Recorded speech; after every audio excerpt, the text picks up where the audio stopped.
In the dusty village of Ntenge, where the sun often sat like fire on rooftops and the winds carried the scent of old soil, lived a young woman named Zina. Her clothes were always plain, her shoes worn thin, but her heart was known to be as soft as river clay. That day, she walked through the heat with her friend, Badu, a sharp-tongued dreamer who always claimed to know someone important. "Zina, I told you, the brewer at the Palm Wine Lodge owes me a favor," Badu said with a smirk. "Today, you'll get that job." Zina nodded. She had no other hope. Her cooking pots were empty, and her roof had begun to leak. As they hurried past the old shrine path, they saw an elderly woman, bent like a bough under the weight of a giant calabash.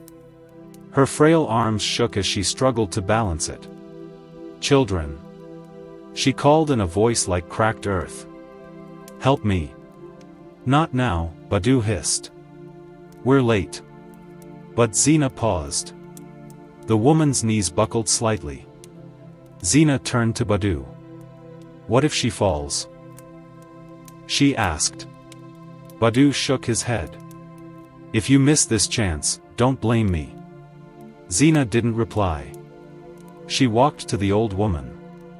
"Mama, let me help you," she said softly, lifting the calabash onto her head. They walked together down a narrow path, past whispering trees, until they reached a small compound, where a crooked hut sat under a flowering baobab. Zina placed the calabash by the roots. As she turned to leave, the woman called, "Daughter, bring me the small gourd near the stones." Zina returned with it, hands trembling. The woman opened the gourd and drew out a golden nugget, glowing like the sun. "You are kind," she said. "Keep this for 7 days. Don't trade it. On the 8th day, use it, and blessings will chase you." Zina wept with gratitude. Later, she rushed to tell Badu, but he met her with cold anger. "You left me for some tired woman," he spat.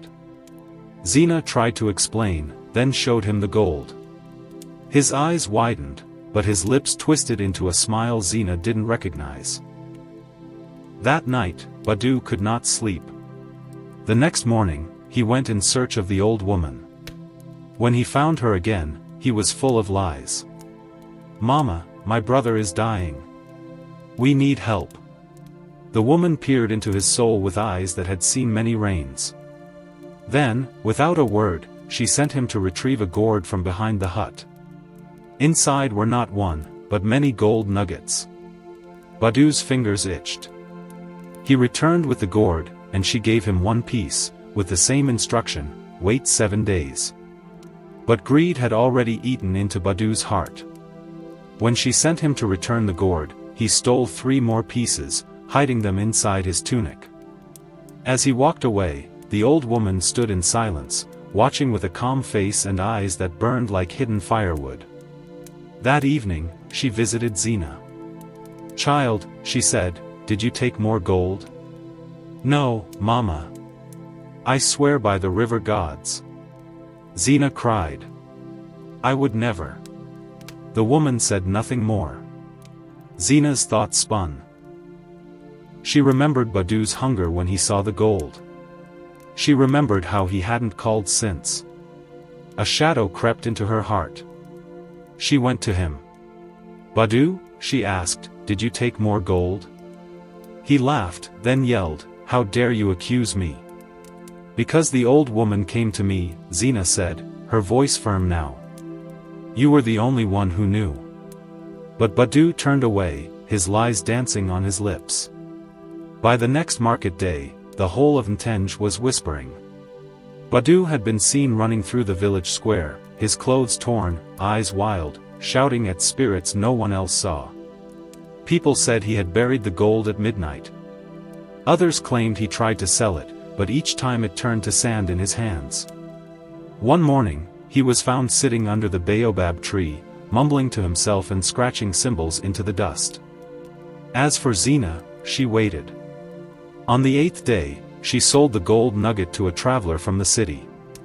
She used the money to open a small food stall by the main road. Her meals became famous.